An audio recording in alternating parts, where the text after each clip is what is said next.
Hello, everyone. Welcome to the forum channel. You're stuck with me today, but thankfully, I've got people to make up for that because God forbid it just be me. It's Rob's dog specifically. We're here with Rebecca and She's of course here, Gatesy from keeping my Forged from feet warm. Iron. Keeping your feet warm. Yeah. Let's get straight to the important stuff. Dog, talk to me. What are we saying? How is she? How's her Smelly. life going? Smelly. Very. French bulldogs are very flatulent animals. Okay. Okay. Is it because of what you feed her, or is that just a natural? No, they're just really. Everybody that I know that has had or has a French bulldog says, "Oh my god, their farts stink." Fair. It's worse than the wife. Fair. I respect. Rebecca, animal situation. Do they fart in your household? Yes or no? No, Gizmo doesn't. Okay. No one's ever asked me that before. That's an incredibly interesting question, Charlie. You're welcome. This is what I bring to the table. Some would say West Ham content. Surely someone's blamed the bird at some point in the not too distant past. Yes, the two men in my house. There you My go. father and my dad. My mum's a lady. My mum's a lady. Big Dave. She owns up to it. Yeah, she owns up to it. Big Dave. Everyone else. Everyone else. No animals here, unfortunately. He proudly owns it. He's like, yeah, that's me. Yeah, no, my brother proudly owns it. My brother declares it. Yeah, he who smelt it dealt it, and he's smelling it early doors. Early doors, he's coming out with that one. He's like, you see everyone. That one? Me. Good man. So yeah, there's animal chat out of the way. We can siphon that bit off. Yeah. That's all good. Edit it out. They'll never know. Charlie's not editing this. This is edit. Listen, no, I did an insights this week. I'm not editing for at least another 4 weeks. Jesse Lingard got called up to the England squad today. Gatesy, how are you feeling about him? Oh, he's been brilliant in claret and blue, isn't he? I mean, if he didn't get in, I don't know what Gareth Southgate's been watching this last month. To be perfectly honest with you, I think he was a big miss, obviously, for us in our last game, and he'll obviously be back for obviously I'm saying that touching wood just in case anything happens for the Arsenal game. So I'm hoping that his addition will give us a little bit more of an attacking thrust, and him being included in the England squad gives him that boost to make him really sort of like take his performances up a notch or two, you know, even from where they've been right now, which he's been absolutely magnificent. So, what about you, Rebecca? Yeah. How do you feel? I mean, he's had a massive boost all round. I mean, even coming and playing for us was huge. Him even getting like game time was huge, and you can see how much he's enjoyed playing for us. And I love seeing that. And this is just going to give him an extra boost anyway, being called up. And as Gates, he said, Southgate didn't have a choice really. He'd been watching him. I mean, he's been playing so fantastically for us that I also hope that this cements him coming to us as well, because that's a bit of a big question of will he, won't he come and join us permanently? And I just hope that West Ham have given him enough, and Moyes has given him enough confidence and shown that he trusts him, that he will come to us permanently. But I think it's fantastic he's been called up. A bit sad Craig Dawson didn't. Just want to put that out there now. I think Big Craig could have got called up. Do you think here's something though, because obviously when Lingard first walked through the door, it was mooted that his transfer fee would be 10, 12, 15 million. And then latterly it appears that Manchester United have said 20 million. Yeah. Do you think that this call up has maybe whacked another 5 million on the asking price? Do you think it might be counterproductive for us actually getting the deal done? I think having the board would be counterproductive for us getting the deal done. But put that aside, we'll put that in a box and just shove that over there. Away, yeah, I do actually agree with that. I think it will. I think it depends how he does for England as well. I think in upcoming games, I think it really does depend how well he's going to do, which will make a difference. But I think if it is, it will only put it up by about 5. It'd be 25. I can't see anyone asking for much higher than that. That's just me. Yeah, I mean, I still think even if they were to say actually the goalposts have moved and we're now going to ask 25 million, you've got a 28-year-old who's in the form of his life, from what I can see. Mm-hmm. And when you look at the games that he's played, I looked the other day, I think he's got 266 career appearances, which for a guy that's 28 is actually quite low. So he should have quite a lot of fuel in the tank, so to speak. I can see him going on for another, injuries obviously notwithstanding, he could go on for another 4 or 5 years quite easily if he looks after himself. Do you think is there a Rob? Is there like a price for Jesse Lingard where you would no longer consider it something we should pursue in the summer? Like, what's your biting? Like, for example, if I said to you, "Let's play the game we play on Two Spanners One Hammer," we're just going to keep saying numbers, and you're going to tell me yes or no. Yeah. Would you go for Jesse Lingard if Man United asked for, let's start lower, 20 million? Absolute bargain. 22. Get the deal done. 25. Yep. 27. Ooh. Yeah. Ooh, we're finding the biting point, people. I'd probably 27.4. Yeah, I'd probably stomach it. Yeah, 30. Now you're probably getting into the territory where I'd go, but I'd probably still do it if I was David Sullivan, but I'm not. Knowing he's also I think on high if wages. it was to go to 35, then I'd probably go, oh no. I respect. What about you, Rebecca? Is there a price? 30.1 and I'm out. I love that. Very Wenger of you. Yeah. Very Wenger. I like that. I Point appreciate it. 1 and that's it. He's gone. No interest in Jesse Lingard. They come up to you and they're like, listen, we'll only take in £30,999,000, and they're like, and you're like, I can deal with that. And they go, how do you feel about putting an extra £1 in? And you slap them and you walk out. You go, no. Fist down on that table. She's gone. Not interested. Don't know why I said no in French, because they're in Manchester, but that's what I do. I see, because I only asked this question because I do have a number and it's a lot lower. I would say anything over 20 million, I stop pursuing him. Really? Why? Okay. I think he's really good, but for his age, for his wages, and for the fact that we still do have a lot of attack, then it's a less than we had, but we still do have a significant amount of attacking midfielders at the club. I just don't think it's worth it at that point. I think he's clearly very good, but it's like when we don't have that much money, I think it's a lot to spend to stay where we are. But you say that. Sorry. No, you go ahead. I was going to say, hypothetical, if he didn't come in the 6 games he's played, scored the 4 goals that he has, which obviously got us the points against Villa, the points against Spurs, where do you think we would be otherwise in terms of our league position? Because I think he's probably worth a good couple of spots this season already. Yeah, I agree. I think it's my problem. It's not really a problem with him, but I mean, this is why I didn't like the deal in the first place, is it didn't have a clause to buy.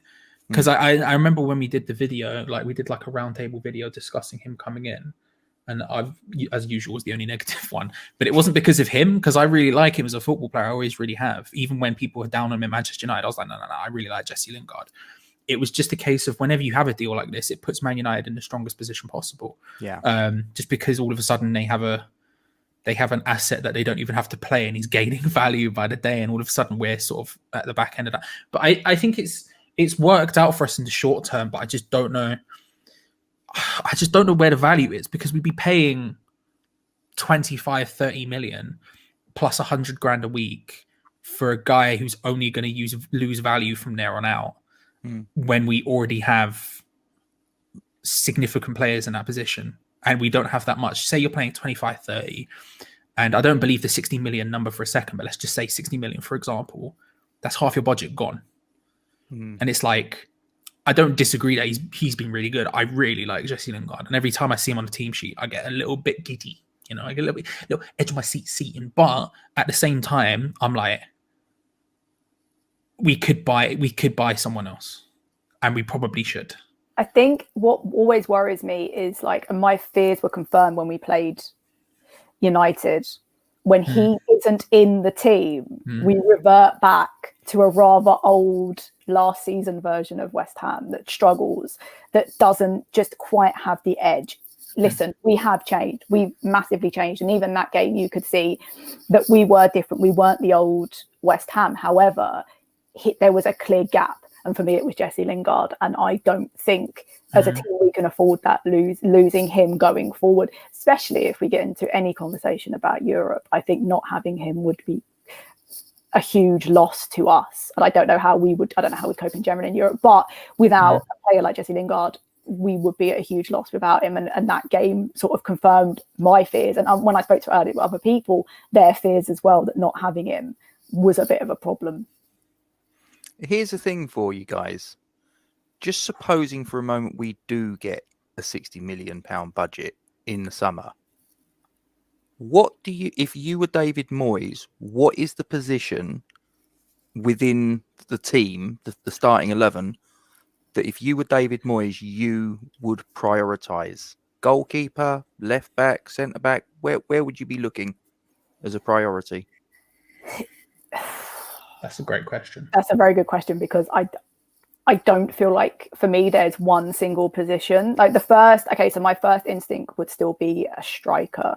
However, it's not that simple, and that's why it's a hard question, because I actually think there's multiple positions we should actually be looking at now. Whereas maybe last season I just would have shouted striker at you a lot and gone, we desperately need a striker.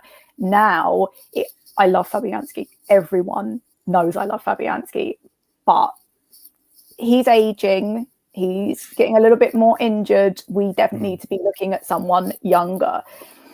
I don't know. It's multiple positions for me. As it would be goalkeeper, it's still striker. But it's not. There's not just one now where I can say, yeah, we desperately just need to focus on that. I feel like the thing is I feel like probably, I mean, the most amount of money would probably have to be spent on a striker, A, because they're the most expensive, but B, I think it's a difficult question, because the only position I think you could easily upgrade in would be left back. Like, I think that's the only position where you could easily find someone to replace someone who's in our starting 11 right now. That would be quite an easy upgrade. Everyone else, I feel like you're struggling and you're maybe having to here or there. Left back, like Masuaku was great before he went, but he's been as inconsistent as anyone has. Yeah. Cresswell now looks great at centre back, but left back still scares me a bit. So I feel like you could go and you could get a decent level left back and go, actually, that would make sense. But striker is going to be the position where we're going to have to spend money, because to upgrade from Mikel Antonio is going to cost a lot. And if we're not upgrading from Mikel Antonio, then genuinely, what's the point? Like, I feel like it is a big ask, because fans want a lot out of a striker. They want, and dare I bring up Haller, they want a combination. You're trying to set the comments on fire. I know. Don't mention him. It's going to be bad. Hello, everyone. Give me your opinions on Haller. And people want a version of Haller and a version of Antonio combined into one single man. And that's what's going to be so difficult to find in a striker for us, because I don't think there's a perfect one out there for what we've experienced. Because obviously Antonio puts his heart and soul. It's me, Charlie. You've been watching me the whole time. It's me. Antonio puts his heart and soul into it. So we need to find someone with that same mentality and power and everything into a striker. As for the left back, Moyes will never replace Cresswell. Ever.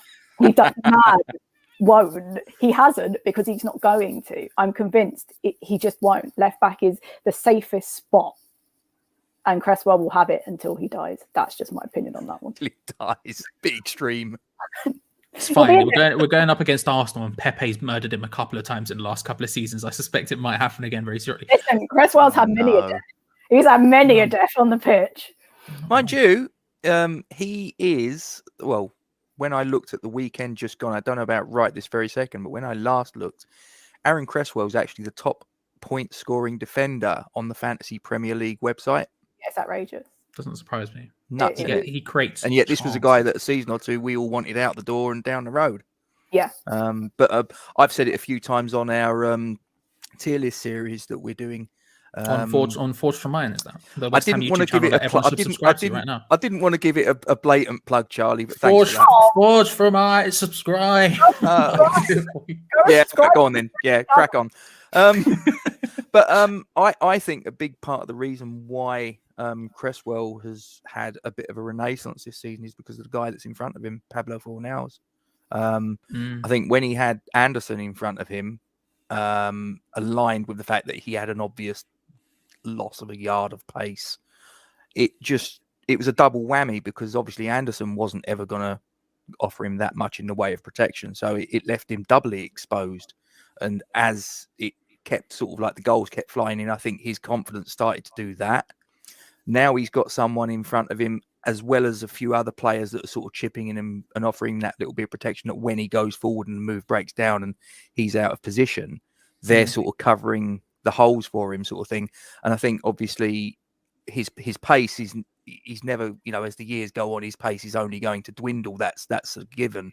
But I think his confidence has done that, and confidence is such a key part of any professional athlete, massively. But for me, just sort of coming back to my own question about 60 million, that's why he's a great host on his YouTube channel for Schmeiss. Yeah, he just links it back all swiftly like that. No worries.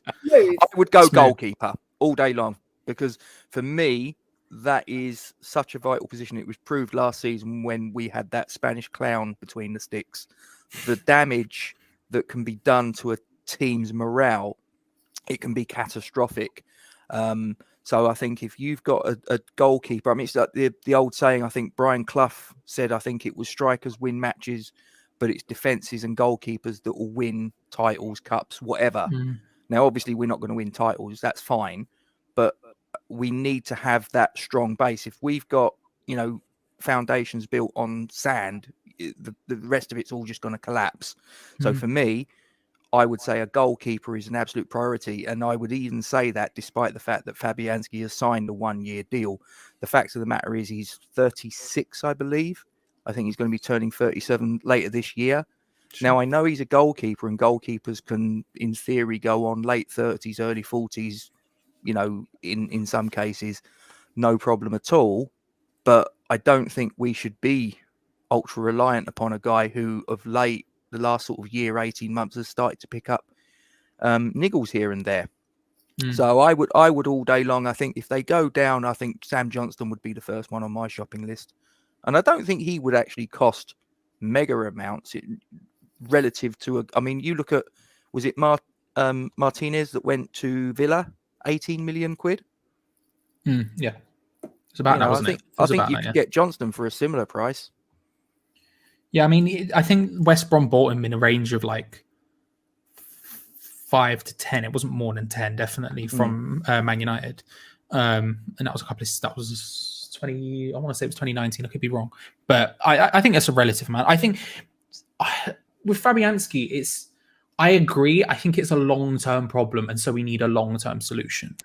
Because if you go out and you don't spend the money or spend the time finding someone who can take over long term, then it's just going to be a problem that just keeps coming back. I mean, up until we signed Kufal, really, we've had a problem at right back for years, and we've only ever done short-term solutions in that role. And as good as Zabaleta was for a season, it was only ever going to be 2 seasons max if Zabaleta, before he left and retired and did whatever. There's it's a long-term problem for Fabianski, only because it's not going to go away. Yeah. I'm happy with Fabianski being first choice next year if the summer after that it means the person who is definitely the right person comes in, because I can stomach that. But that's only if it's the right person. I don't want to see us this summer go and get Jack Butland, for example. And that's my worry as well, is that we'll zone in on getting a goalkeeper and buy someone that's just not good enough, who's either not established enough, just isn't a good enough goalkeeper. And that's why I hope Moyes will take his time with it and actually look properly and work out who would be good in the long term, not someone we can bring in cheaply, who will just do a little bit of a job. We'll rule out for cups, not out of said cups, and yet we can't really use him in the Premier League. So I would want now, if we were looking for a goalkeeper, for us and Moyes to choose someone who was legitimately good and legitimately could take us forward and keep the flow going of what we've got now. That would be the most important thing. Yeah, and I think thankfully we're in a position where we've got significantly more right recently than we've got wrong in terms of transfer. So I kind of have belief that we will get it right. It's fine, just get the Slavia Prague keeper. He got booted in the face today. Did you see that? Jesus Christ! I don't know if you saw that from the Europa League. Was it the Europa League match they had today? Rangers, wasn't it? He got studded in the face I saw pictures from it. It was horrendous. Did he do a Suchek and just get straight back up? Because these Czech players are made of strong. I don't know, man. To call it a gash on his Picked his forehead was eyeball something up, else. put it back in. Put it back in. Yeah. Yeah. Turned his nose the right way up. Yeah, I'm fine. Crack on. Just let's go. Let's move. I think We've tough in the Czech Republic. Seriously, we've got 2 out of 2 so far. So, I think with Lingard, it's an interesting. He left to get game time. How many times do you see a player when it's coming up to a tournament leave a big club on loan to get game time to try and get in the squad? And this is one of the few times it's actually worked. He's left to get game time and it's happened. He's in the squad. I think it gives us a huge benefit trying to go for him in the summer. And I think my concern about how much money he'll cost, the only thing that I think helps is he's probably going to go back to Man United and go, I want to leave because it's worked. Like I've left, I've got game time, I've got my mojo back. I need to leave because before I was like, for his own sake, he needs to just give up on his dream a little bit because he's never going to play for Manchester United again. No. But now he has evidence and proof, and hopefully that means they can't charge through the wazoo charge up the wazoo. I don't know what I was aiming for with through. I don't know where that reference was. I don't want to think about that. Edit it out. It's fine. They'll never know. We're not going to edit this. This is all still just this is just going up. Hello, everyone. Welcome to stuff I should have edited out. How are you? They can't charge up the wazoo if everyone knows the player wants to go. And especially if he's going, I want to go to West Ham specifically, then they can't. Yeah. What are they going to do? Go, no, more. And we go, all right, we do our business late anyway, so they'll have to wait for us to do it anyway until the second last day of window when David Tillman goes, oh, wait, we should have bought a player. And then they'll just look around and Jesse Lingard will just still be sat in his boardroom just there waiting, and they'll go, oh, you. And then we'll get him, so great.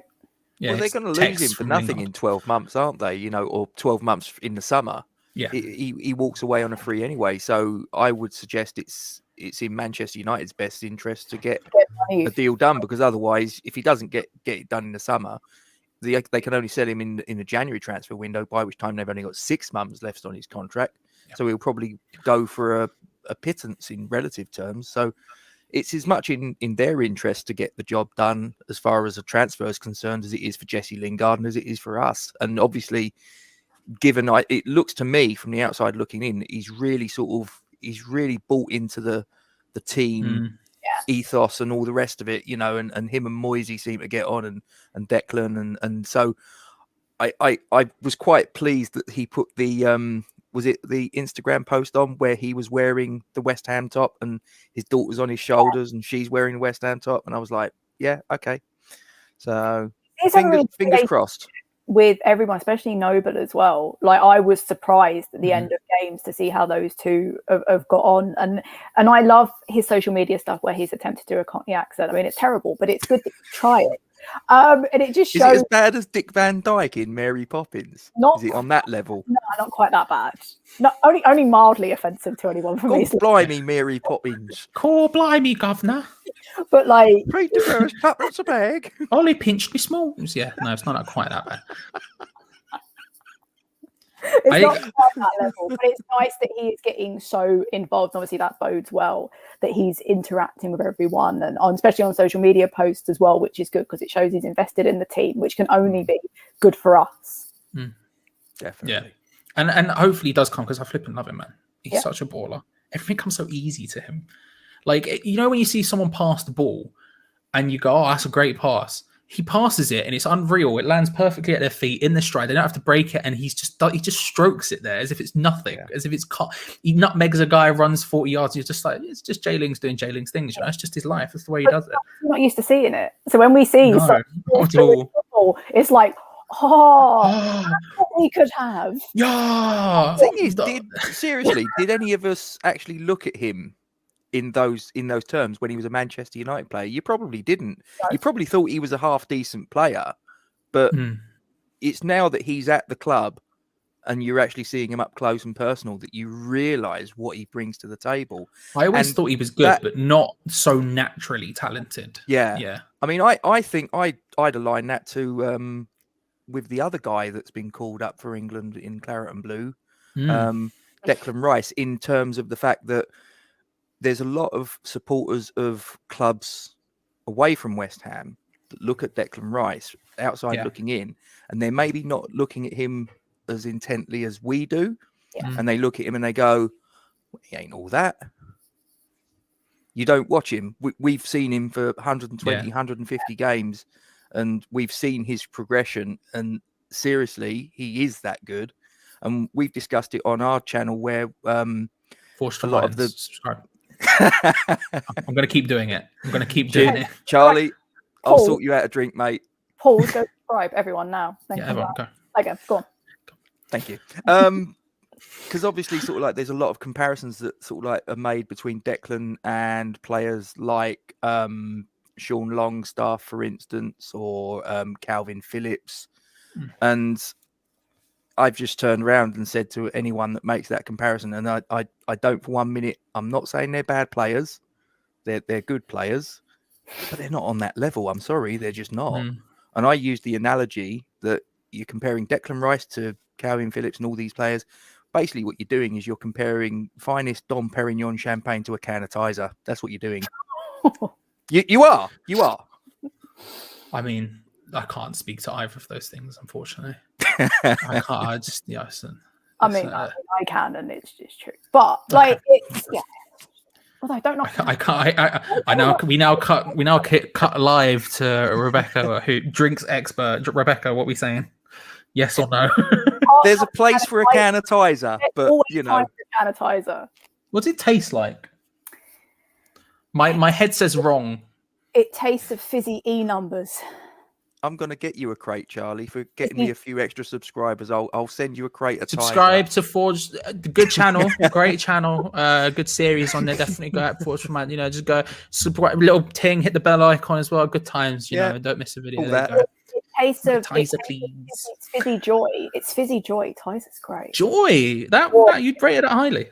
So we're discussing everything here. We're not only discussing West Ham, we're discussing all sorts of soft drinks as well. I don't think. Listen, champagne, and if you know, don't make me get my tier list out of champagne because that will set the commenters a bit wild. Listen, I'll ask you this. This is a Charlie Watch question. Rob, you ready for this? Bang. What's your favorite biscuit? You're in the biscuit aisle. You're about to buy any biscuit you want right now. What are you buying? They've got some really, what I thought was some really weird ones, but a few that actually work. I mean, they do a chocolate digestive that's like strawberry cheesecake flavor, and I was like, what? I tried it. Actually, ain't half bad. Love that I'm going to go chocolate hobnobs. Nah, the problem is with hobnobs is they're a health food because of oats, so they're instantly out. Yeah, but it's good oats. But it's not bad got oats. Chocolate. It's not like porridge. No, it is a porridge. As much as I do also like porridge. I just like oats. I think what I've realised is I like oats. I think that's where we've just come down on there. Hobnob's just hard porridge. I won't hear anything else said about it. It's just hard porridge. Round hard porridge. Becky, it's the old yin and yang. It's sort of like you got the bad stuff with the chocolate, all the sugar and all the rest of it, and then you got the oats, which is the good stuff. So you got a bit of both. Chocolate digestive. If you're going chocolate covered biscuit, or those those really posh ones, the square ones you get in like the posh boxes. Yeah, they're nice, but it's always a chocolate digestive. See, I knew you was a classy lady, Becky. I knew you was classy. The moment I clapped eyes on you, I thought, there's a woman that knows her biscuits. Yes.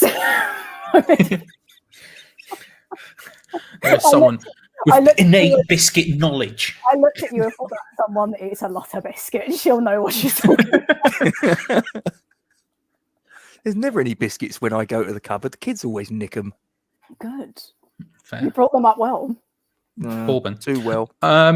Talking about being called up, of course, on the opposite side, we have Mikel Antonio. Thank you. Listen, I'm paid not enough. Mikel Antonio, how are we feeling about that, Gatesy? How's your vibe on that one? For him, brilliant. The brass tacks are he wasn't going to represent England unless something very strange happened. He's got Kane ahead of him. He's got Calvert-Lewin ahead of him. Danny Ings ahead of him. Rashford, Greenwood. So his chances of representing England were quite limited. So if the opportunities come up to represent Jamaica, I wish him the best of luck. I mean, he's going to be 31 later this year. So by the time the World Cup rolls around, he'll be 32 there or thereabouts. And the time of the next World Cup, he'll be about 36. So his chances of representing any country at a World Cup, the biggest stage of any professional footballer, it's basically, it has to happen next year. Or it's not going to happen at all as far as he's concerned. So for him, I'm absolutely made up for him. I think good luck, Mikhail, fantastic. But flipping it over from a totally selfish West Ham centric point of view, we've got a guy that has a questionable injury record. Now all of a sudden jumping on a plane, disappearing to the other side of the Atlantic or wherever for a qualification process involving teams like Costa Rica, Mexico, teams like that. Then coming back fatigued and then having to sort of like take to the pitch and possibly causing more problems with his already questionable hamstring. So from a West Ham point of view, it's an issue. And I think it basically means that we're going to have to really go for that striker that you was talking about, Becky, and not a backup. This is what annoys me. This thing of we need backup for Mikhail. No, we need someone that's better than Mikhail. We need someone that's going to be Mikhail's going to become his understudy, not the other way round. We need to try and get away from that sort of mindset. So, I think if he plays for Jamaica, which it looks like he will, he'll give his best. He'll do himself proud, I'm sure. But I just wonder how that's going to impact on us as a club. Rebecca, how concerned are you about his hamstrings? Do you know what? I've never been more concerned about both his G-string and his hamstring. I've never thought about both things so much until it comes to Antonio. Anytime you mention his name, G-string, it's just a nightmare. It's just in there, innate. It's in there. In there, yeah. In there. I agree so much with Rob. We need someone to bring a striker in who can become, so Antonio becomes the second. We need to replace him. We don't need someone who, when he gets injured, we can go, oh, we've got someone on the bench. No, he needs to be on the bench and brought on as an impact sub, which I'm going to get crucified again for saying this. I think Antonio is an impact sub. I know he has no choice to start. He has no choice because we're lacking in squad depth. I understand that. But he should become what he should have always been for us, which is an impact sub. So a striker needs to be on before him, not the other way around. And I'm worried that he'll be first choice and then a second striker will be on the bench and we'll barely get we'll barely get any time at all. So that's a really good point, is we need to replace him, not to bring someone second to him in. Good luck to him, like you said. Selfishly, I think it's a terrible idea and I'm scared. And I think he's already knackered. Hamstring's already angry at the best of times. The idea he's still playing football. So him going, and if they did actually qualify, it would cause us problems. It would have a huge knock-on effect on us. And I think anyone who doesn't think that just needs to watch one game where he plays 90 minutes, and that has a knock-on effect on us for the next game. So him playing any extra football, selfishly, I'm totally out on. I don't want it. But for him to be able to play for your country is just a fantastic honour anyway, to be called up. So for that, I think it's fantastic. And I don't think he's a bad player at all. So I think it's fantastic for him. For us and West Ham, I think it's not great at all. Overall, I think it will negatively impact us. The shame is that he didn't get at least 1 minute on the pitch when he got called up for England previously. Because if that had happened even just for a minute in a competitive match, this wouldn't have been a scenario that would have played out. But it's a sliding doors moment, isn't it? He got the injury when he got the because I think, did he get called up twice? I think once under Sam Allardyce in his one and only game, obviously the only England manager to have 100% win record. 100% win record and a lower percentage conviction record than he probably should do. If we're being honest about some of his dealings. Never conceded a goal. Yes. Okay, fine. And he got called. I'm sure he got called up by Southgate, and that was the one where he got the injury that meant he had to pull out. Sounds right. And as I say, I think if he'd have had like I say, even a minute in either of those fixtures, like I say, we wouldn't be having this conversation, but it didn't happen. We are where we are. We're not where we want to be. And as I say, from his point of view, I wish him the best of luck, because he's been magnificent for us. And I hope that he goes on to break the Premier League record for goals scored for West Ham. That'd be quite something. I think he's got it right. I think it won't be this season, I don't think, for some reason, but it will be next, I suspect. Yeah. As long as he doesn't crash his Lamborghini into a wall again or something stupid nonsense. I mean, like, the thing is, I'm always hyped. It doesn't matter who they are. It doesn't matter what country they play for. I'm always excited to see them get called up, because in my head, it's like everyone talks about FA Cup magic being dead. It's not dead. It's still real to me, damn it. And it's the same with like call-ups to international. I'm still like, that is the pinnacle of your career in my head. I don't care what anyone says. Like, I get it. They get more money and more prestige and everything playing in the Champions League or anything like that. For me, it's always going to be like, if you get called up for your country, that's a huge deal. And him getting going to play for Jamaica, like you say, in a World Cup, I think they're going to make it. Because I was looking into this, because in your head, you think they might rock up once every 20 years, and it's a grand old time for everyone involved. Their team right now, low-key outsiders, I think they've got it, because I was looking this up, because obviously you had Antonio, you've got some players from Brentford, you've got some decent Championship players in there, you've got Leon Bailey out of Bayer Leverkusen, you've got some exciting players at Jamaica. Ravel Morrison now, of course. They've got a little building Hector, something. Bobby Dover Reed. So they've got quite a few players that have got some experience of playing in big matches. Yeah. So you lob Mikhail in there as well. I think that's a grand old time. But I'll back you, Rebecca. I think he should be an impact sub, but for 3 reasons. A, he's not good enough. No, I think realistically, you look at his injury record and you think, okay, you need to limit when he comes on and pick and choose when it happens. But also B, he can play in so many positions that imagine just having that utility of being able to put someone on who you know is going to run themselves into a ground like an idiot, but from the bench in any position you need him to play, it's so useful and so impactful. Let's say Arsenal this weekend, right? We're struggling. We're trucking along. We're doing whatever, and their left back got a yellow card, and then you go right. You bring Mikel Antonio on at right wing. And you say run directly at that left back. He's not going to be able to deal with you. You can do that, but because he has to start and because we have no other options, it almost limits him in a way. Even though I do think he's a striker, and I wouldn't want to see him play anywhere else for a massive extent, because I just think he's not as good anywhere as he is up front. I just think having that utility on the bench would be unbelievably good. And it's not even just like Andy Carroll, where if I was always saying he should be an impact sub, but he's very one-dimensional, you know what that impact is going to be when he comes on.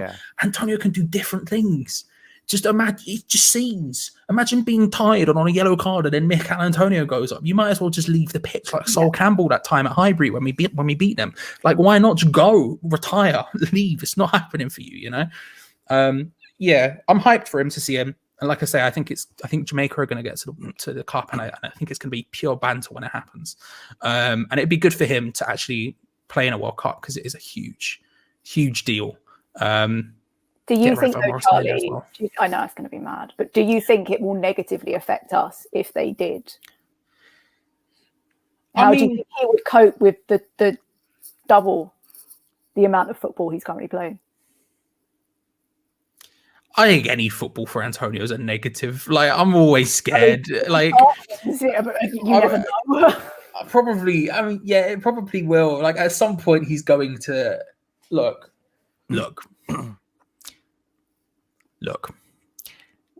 He's going to get injured. It's going to happen.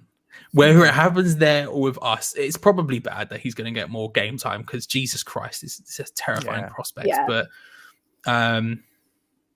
But you know, it's similar to Declan Rice. When we talk about Declan Rice leaving, and I know most people want to keep him forever, and I want to keep him forever as well. Like, when I know what's coming next. Well, I'm not going to say it, but when I play FIFA or PES or anything, I'm not selling him. I don't have the heart to. But if I saw Declan Rice running out for a Chelsea in the Champions League or a Man United or whoever else, I would be proud. I'd be like, go do your thing, bruv. Go do your thing. As much as I wouldn't want to see it, I would be like, go do your bits, bruv. Make the big bucks. No, that's like watching an ex go and love someone else. It's not okay. You're never quite comfortable. You'll watch it. You're never quite comfortable with it, though. Like this. Yeah, just like that used to be us. You know, I'm all about people flourishing. That's all I want. As long as people are flourishing, I'm happy. That's all Why I can't need. they do it I here? was going to say I'd like them to flourish under us if that's entirely Yeah. possible. If Yeah, they but he's better than us. Go do something. Charlie, whoa. Go do something better than us, bruv. Go live your life. Dear, oh Yeah. dear. Go live your life, man. I don't want to. I think we've got to end the show there, are we? Don't get caught in the mire of our nonsense. I Go can't- to a club who will actually I buy footballers. Charlie, it's character building. I've told you this. That's what I told you. I told my kids, remember? Yes, I do. It's character I can't building. wait for the title of this video to be Declan Rice is better than us. No, I can't. I'm not going to title it that. Controversy. That's pure. Well, if anything, this will show the people who got this far in the video because they're going to be really angry at me. So we'll know in the comments if they got this far. Because if they mention literally anything else, you know they didn't get this far. It's all right, Sorry. Charlie. I'll chuck in a controversial one. I'm still not 100% that Antonio's a striker. There you go. Oh, controversy. Well, okay.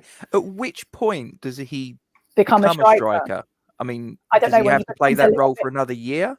I don't. Well, could it be that when he actually develops slightly the more skill of a striker and can Not going to happen. No, I know it's not. That's why he'll never 100% be a striker. Who are you? Me? Antonio is a good footballer. He just isn't skilled enough to be. See, I think. A full-time. All right, commenters, calm down. I can already. No. I'll throw at the mouth. I'll throw this in. I 100% agree with you, but I think that's why he is a striker because he can't do anything else. No, Charlie's a striker because we don't have another one, and it's more. Yeah, but I'm just saying, bro. Everyone's like, "Oh, he's shooting more on target these days." I'm like, "Yeah, that's because he's closer to the net. If you're hitting it up and you're further away, it goes over. If you're further away, you know what I mean. You're getting closer. The angle doesn't get high enough to not." Although I'd argue he's been on top of the goal, and some of them have just slightly off to the side there. Even the broken clock's right twice a day. Which is what it's how I've made everything. That's how I've built myself. Occasionally I say something that's on the money. The rest of the time it's just pure nonsense. Tomfoolery and japery is coming out of this idiot's mouth. You know. But yeah, there you go. Everyone, if you've got this far, you're all welcome. I can hear you typing now. Go on, but before we end, Gatesy, a controversial West Ham opinion. Got to lob it out there. You've had to lob one out there. Let's really ignite some fires. Ooh. Lob out a controversial. I'll tell you, there was one that I come up with that a few people thought was controversial. I'm excited. Unretiring the number 6 shirt and giving it to Declan Rice. That got a little bit of people going. And I did add the caveat that would have to be done only with the approval of the Bobby Moore's family. If they approved it, then I would unretire it, give it to Declan Rice, as well as making him the most highly paid player at the club, and saying to him, obviously, that once Mark's retired, you are club captain, job done. And the moment that Declan Rice is no longer a West Ham player, the number 6 shirt is re-retired, done. And that got a few people going, no! And I'm like, why not? If Bobby Moore's family approved it, it's nobody else's business, is it? I'll say this. There's only one person I'd unretire that shirt for, and it's me. No, it would be Mark Noble. It would be Mark Noble, yeah. Ooh, if it was anyone, it'd be 16. No, he should have the 6 before he goes. In fact, I'm going to put it out there now, everyone. Last game of his at West Ham on Twitter. Listen here, you absolute Poindexters. You do it. Mark Noble in a number 6 shirt while he's doing a lap of honour, so I can stand there and cry. That's what I want. That's what I want. His final Box game. Box of tissues. Mark Noble doing his lap of honour wearing the number 6. That's who I'd retire number 6 for, Mark Noble. Just bring it out of retirement just for that one season. Or maybe even just one match. Last match. Yeah. I'll compromise people, all right? Don't say I'm not an unreasonable person. One match. Thing is, I know what would happen. Because he's got the number 16, so all sort of like Sullivan and Gold would do is remember them patches we had when we had the sponsors that went bust. They'd get one of them and just put it over the number 1. Done. You know, there's the number 6. Crack on. That's what, I don't think it's that. I mean, I wouldn't do it for Declan Rice, but I probably wouldn't unretire it anyway. That's just my. But if I would, it would be for Mark. Let's unretire it and put it on Fabianski. Let's go wild. Ooh. Let's get real confusing about it. Oh, let's What are you just going to do now? put it on Antonio. Yes. And then play him at centre back. Yeah. Let's have him get, anywhere. let's just Just go have- crazy with it. Let's just not start anyone else and just start Antonio and just take it. Unretire it and put it on everyone. Just get everyone angry, including the referees association. Yeah, they'll be hang on, fuming. what's your number? Number 6. What's your number? Number 6. Mike Dean Hang won't on, know who have I what to just do. He booked? won't know who to send off by accident. It'll be incredible. He's just giving red Send cards everyone left, right, and centre. Yeah. They're all going. Everyone Number 6, which one? All of them. Just all of them at the same time, just filter off the pitch. Yeah. One big line. A conga down the tunnel. There you go. Mark That's a Noble's nice- last match. Can we all? Can they all conga out? Is that possible? Can they just conga out? No Do ball. you think, No, here's a no ball question, leading. saying no, Mark Noble, do you think that had we been in normal times and had supporters in the ground, do you think he retires this season? Rebecca, Mark Noble, #1 fan. Yes. I think because if it had been a normal season, I don't know if we'd have been in the position we're currently in. Again, sorry, commenters, you can all get angry. I just don't think we would. I don't think we would be in the position we currently are. That's not because of the fans. I just think this season is a little bit wacky anyway. It's not followed its normal formula, and I feel that is a COVID knock-on effect. So I don't think we would be where we are if the season was going as it normally does. And I think he would have, but I want to see him lift a trophy in Europe, and that's why he's staying. Because if there is the off chance we get into Europe, Mark needs to be there, and I think that is partly something to do why he's got an extra season on him. Otherwise, I think he would have gone. I think it's a very Mark Noble. I think it's the most Mark Noble thing to go. To like announce it so far ahead in advance. To go, look, you've got some time to sort it out. I know, look, if I just boffed off, it might be annoying for you. So, look, here's your time. This is the exact time I'm leaving, so you know when I'll no longer be in the team. Like, it's the most professional, forward-thinking, like thinking of the club maneuver to go. This is the exact time I'm leaving, just so you know. Because, like, there's a guy I know who's a Crystal Palace fan who's a sports journalism student, and he DM'd me and asked me about like my thoughts because he was writing a piece about it. And he was like, "What are your thoughts on Noble retiring?" And I was like, this guy's the most professional, like by the books kind of like guy. Like, don't get me wrong, he's got a two-footer guy every now and then, but that's fine. Like, but when it comes to like club loyalties and stuff, he's the most. And so for him to go a year and a half in advance, go, look, I'm leaving on this exact day, is the most selfless thing he could have done. I think him staying an extra season might just be so the send-off is in front of people, but at the same time, I think that's totally fine. And I think the club aren't exactly against that either.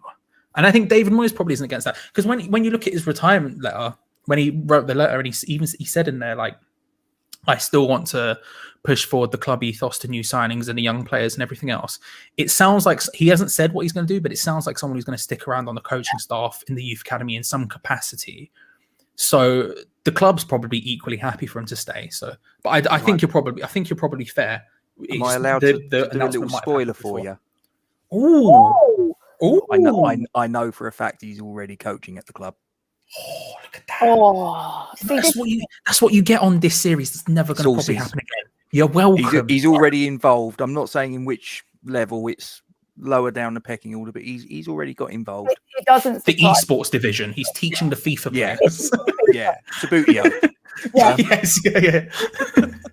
The kids are watching this game. What's that? What's Sabutio? It's Before FIFA. It's like Pez, but different. Saying about his last game.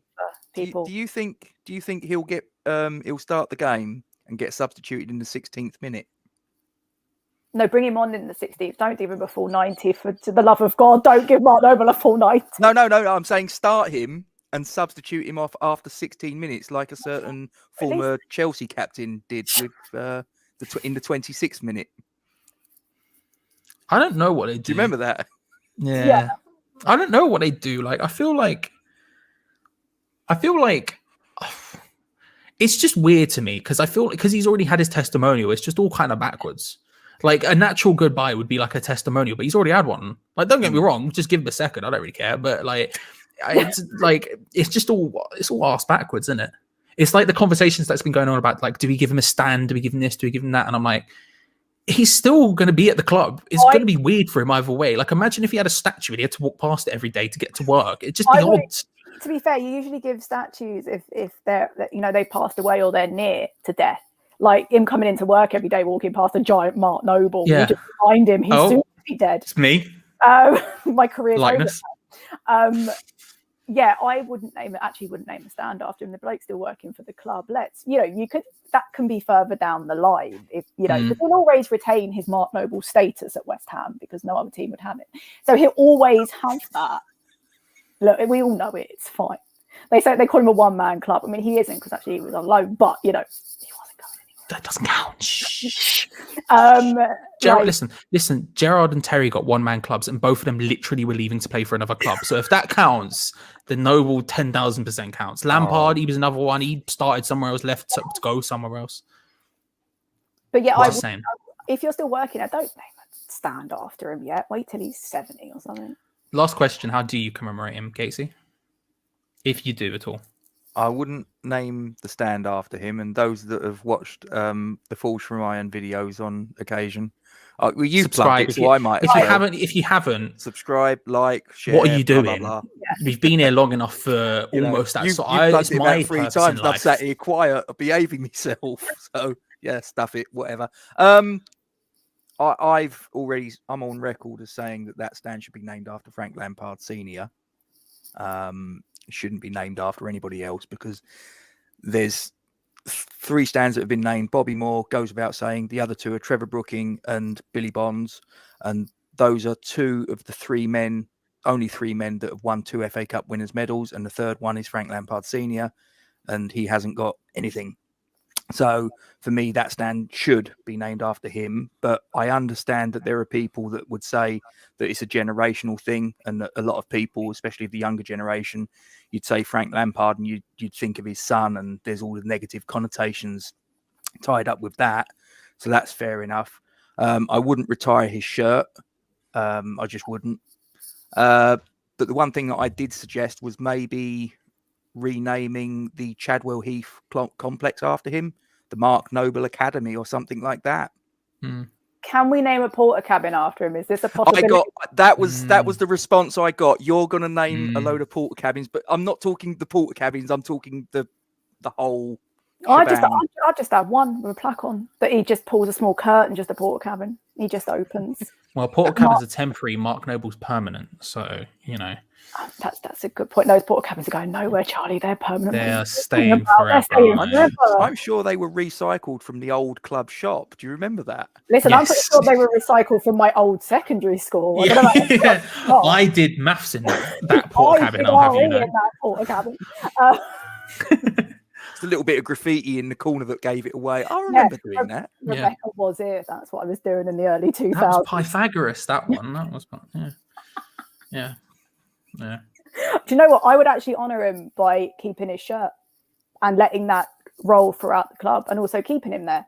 Giving him a job at the club is also a fairly big honour. It's not just having him retire and disappear into nothingness. He can help them play FIFA. It'd be great.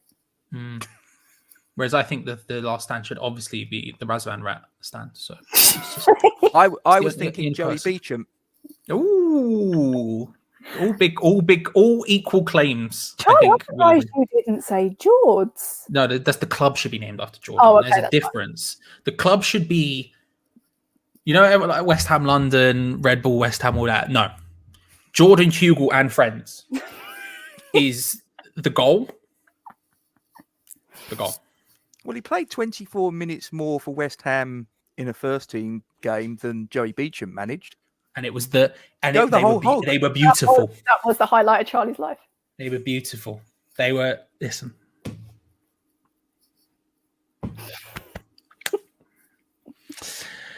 Subscribe if you're new around here, if you've enjoyed the video. Rob Gatesy, thank you so much. Do properly plug your channel. Where can people find it? Go on. They can find us. The YouTube channel is Forged from Iron West Ham United. We're on Twitter @Forged Talk, and we're also at Facebook Forged from Iron. Go check them out. Great I videos. think there's of an course. Instagram page as well, but that's Duke's baby. That I've not got involved with that. I think there's an Instagram page as well for those that do Instagram. I don't, so Have a look. Why not? Just have a gander. See if you can find it. You know, if you find something else, hey, you found something else. But if you find the right thing, then it's only a benefit. It's only a benefit. Rebecca, let people know where they can find your match day videos if they haven't already somehow. If you haven't, you can find me doing very subpar match reviews on this very channel. After every game, you're welcome. They're rubbish. They all bang. She lies. They're all bangers. Thank you once again to ETC Sports for the sponsor. Subscribe if you're new around here. Like if you've enjoyed the video. Comment your minds, and we'll see you next time.